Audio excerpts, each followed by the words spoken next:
Hi, everyone. Thank you so much for joining us today for our community conversation. My name is Janelle Baskin. I'm the Student Success and Open Education Librarian at Middle Tennessee State University, also a member of the OEN Event Planning Committee. So before we get started, I wanted to invite everyone to share your input via our 2025 Community Scan Survey.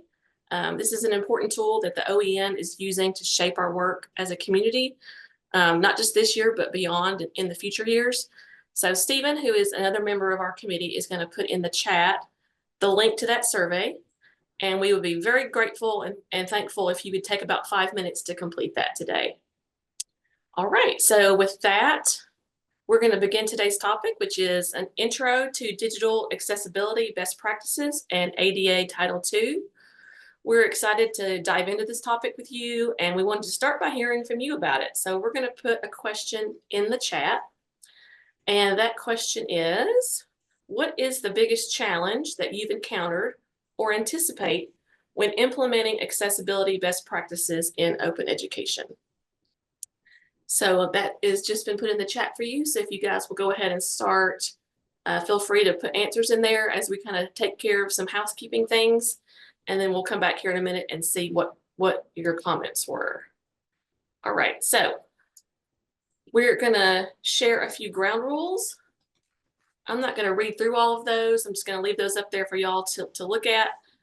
We'd also like to note that the beginning of today's session is being recorded, and we're gonna stop the recording before we get to the group discussion. So automatic captioning has also been enabled, which you can access using the Show Captions button at the bottom of your screen.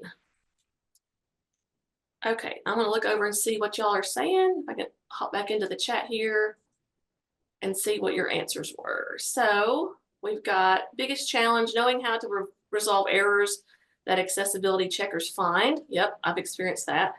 Changing institution-wide workflows, the value of the work.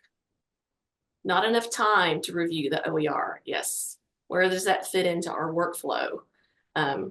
Sustainability, finding enough time to fully support faculty who want to create their own OERs. Providing adequate training and support. Training OER authors in accessibility best practices. Ooh, I like this one. Feeling confident in my own knowledge to assist faculty and others I support. Time commitments. Having enough people to check accessibility. Yes, is that something that falls within our responsibility? Who's supposed to do that? If you have staff. Okay, great. Thank you all so much. We're not going to read through the rest of these, but we just want to kind of get the conversation started, and we're going to have more time to talk about that when we get into our breakout groups. All right, so let's go over our agenda for today. Let me open that up for myself real quick. Okay, so right now we're doing our welcome and intro. Next will be our contributor portion from 12:05 to 12:20. And then 12:20 to 12:35, we're going to do breakout rooms, have about 15 minutes of small group discussion. You'll get to pick your topic for that. And then we'll come back together for a community debrief, and then we'll wrap up around 12:50 to 12:55. So that is our plan. All right, so without further ado, I'm going to introduce our contributor, Lori Hostetler. Lori is the Accessible Design Coordinator at the University of Virginia, and I'm going to turn it over to Lori.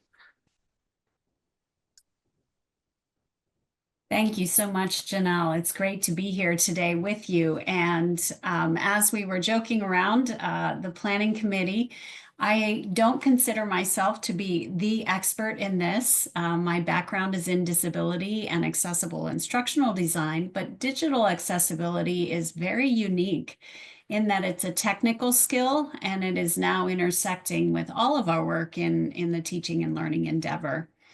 And as always, whenever I present about anything related to disability, we'll do a disclaimer to say this is very high-level summary and specific to your institution, always working with your disability ADA office as well as your university legal counsel. So it's great to be here and also to see the focus on training and the need for supporting faculty in your comments today. So let's go ahead and look at the next slide. We're going to very briefly look at what is this thing called the final rule of the Title II of ADA. What does it apply to in our work? Why is it necessary? And how can we begin opening the conversation at our institutions and ways to get started in specific with OER? Next slide. So the ADA is interesting in that it has existed for a long time, and yet we finally got what's called the final rule. And final rule is guidance that is provided on how to implement something. And the ADA is protecting individuals from disabilities or with disabilities from discrimination. And a part that stays exactly the same is the part that we knew from before about disability accommodations for individuals. So this does not supersede or change that. That stays in place. But the other part of the ADA has always been there and has always required digital accessibility for all things digital for everyone. And so it's sort of a two-part piece. But the final rule now says this is how institutions need to do it. And so the two boxes on the right indicate what standards we will use. And so the government has adopted the WCAG standards. And when we implement that for most universities, that's likely going to be April of 2026. So let's go ahead and talk about on the next slide a little bit more about what the standards are. I'm going to break this into sort of the places where digital accessibility is going to apply and the guidelines, and then talk about the content that are in those places. So the ADA final rule applies to all web content and to all mobile apps. And what that translates to is anything that is digital. So when you think about apps, you may be thinking about it in a very narrow sense, but it includes apps such as Canvas or a learning management system. It's all of our websites, all of our software and platforms that we use in the university, any additional apps, including social media. And so this gets kind of tricky because from that April deadline forward, things need to be digitally accessible. And then one of the most difficult pieces is anything that is third party, not owned by the university, but that someone within the university is using. And so if a professor or a staff member is using a software platform that isn't necessarily adopted by the college or university, it also applies there. There are some exceptions. But this is where it's better to talk with your university council about those exceptions because they're very fine-tuned, and it's better to sort of be thinking about this most broadly. Then it applies to all the content that we have on all of those platforms. And that includes the code or markup on a website that defines the structure of what it looks like on the web page, how it's presented visually, and how users interact with that. So we may tab through things, we may use a mouse, etc., and it affects how users navigate through those. It's all of the text, it's all of the images, it's anything that has sound, audio, video, animations, that navigation we talked about, and any of those electronic documents. So everything in Microsoft Suite, etc., in Google platforms and document files. So let's go ahead and advance to the next slide and talk about the why, because the last slide is the what, and it is a really, really, really, really big, long list. In fact, when you go into the WCAG standards, it's very overwhelming to read them. But if we only look at the what and not the why, we're going to encounter more resistance at our universities. And so it's important in our messaging, those who are learning about it and will be frontline working with faculty, to be able to convey the message that digital accessibility actually affects everyone. We'll talk about it specifically here for disability, but disability is also a continuum. And so any one of us may experience times when our eyes are hurting and our vision is low, dry eye, etc. Or we may break an arm, those kinds of things. And so our movement ability to use a mouse will be affected. So disability can affect physical movements, also how our brain is processing information that's on a digital screen. For example, when flashing content happens or there are strobe effects, that affects people in a very harmful way who may have a seizure disorder and may actually cause a seizure to happen. Those who are neurodivergent and processing lots of visuals and words all over the place can create cognitive overload. Disability also affects our sensory functions, and usually this, most often we're talking about using sight or using hearing.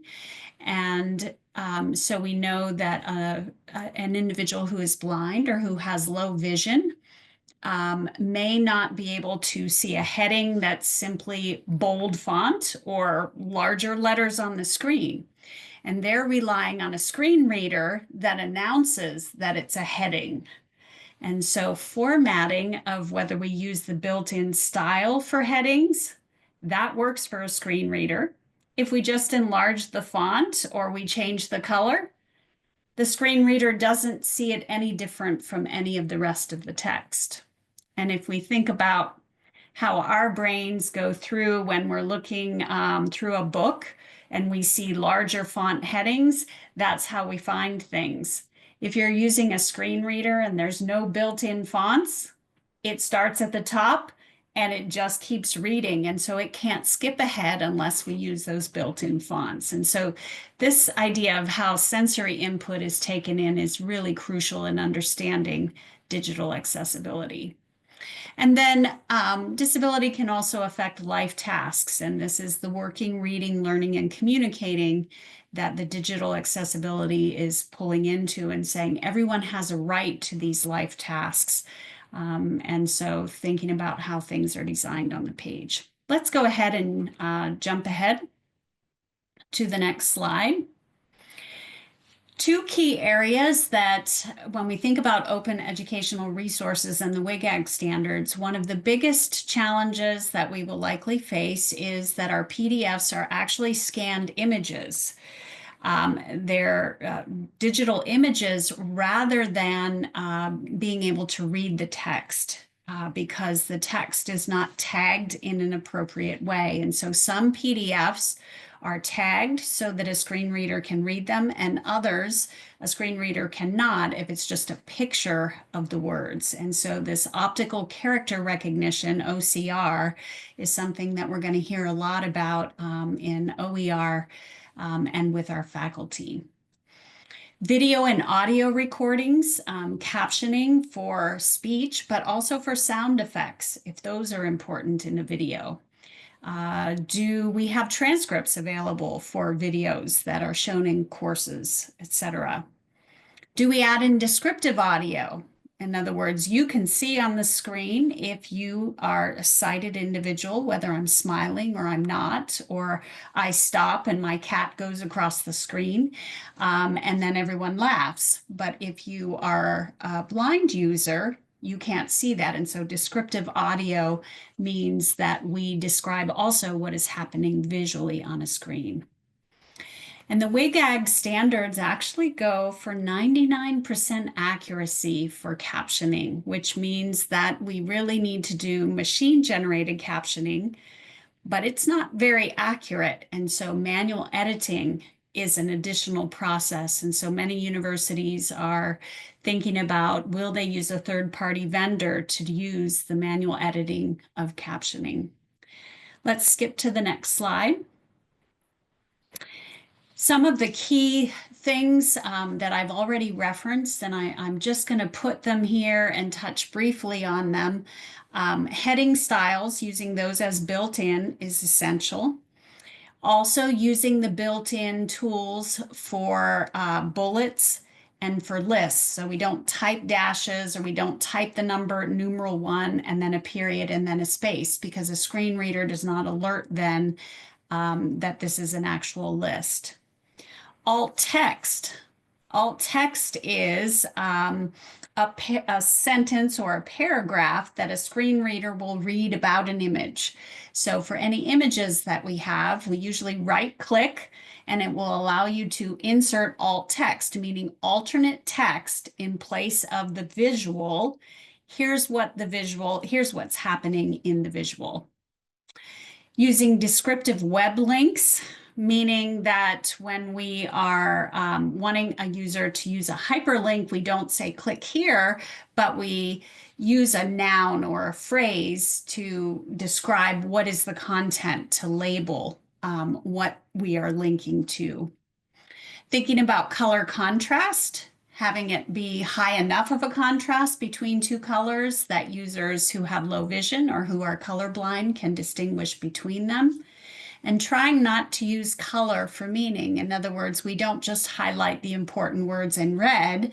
We use a built-in alert, such as a bold font that alerts a screen reader that those are words of emphasis. And then tables, social media are some other things that we're going to have to be thinking about. And then how do we teach faculty to use built-in accessibility checkers? Like Canvas has a built-in accessibility checker tool. Let's advance to the next slide.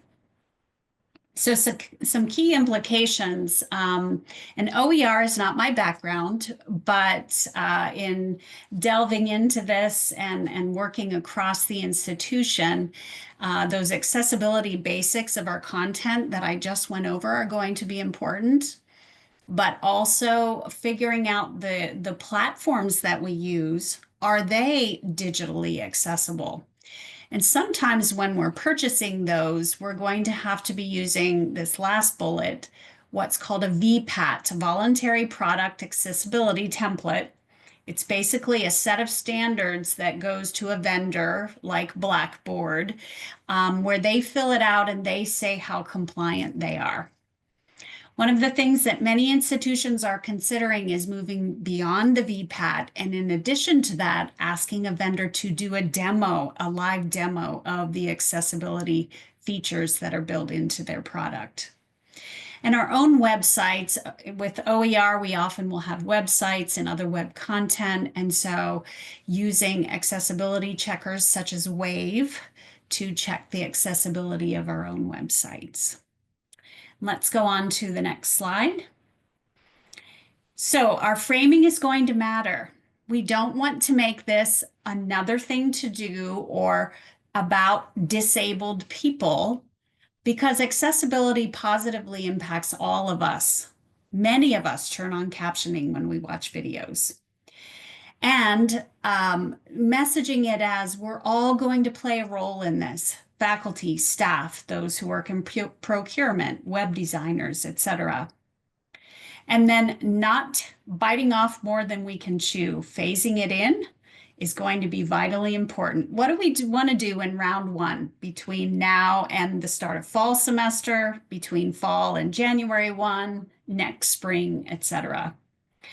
And begin talking to people who are listed here on the screen in IT, procurement, other librarians, instructional designers, student disability services, your ADA office. These are the areas where digital accessibility discussions and movement and action are likely taking place at your institution. And so I encourage you to find those dots and begin connecting the dots, and that will pull it into a tighter plan. Finally, the last slide. This is a getting started for you, where I have linked some of the resources that I've been doing in my own work here at the University of Virginia. And we'll just highlight that OER site at SUNY. That site is actually specifically thinking about some of the things for OER and how to get started from as librarians, and we're thinking about our open educational resources. So that's a lot to take in, but getting started is more important than being perfect. And one of the things that I have seen is this idea of POP, progress over perfection. And in fact, I'd love it if at my institution we did these weekly POPs. Let's do a progress over perfection in using alt text this week and taking it one step at a time. So I will turn it back over to our facilitators. Awesome. Thank you so much, Lori. I love that idea of progress over perfection. That resonated with me. We appreciate you sharing your expertise with us today.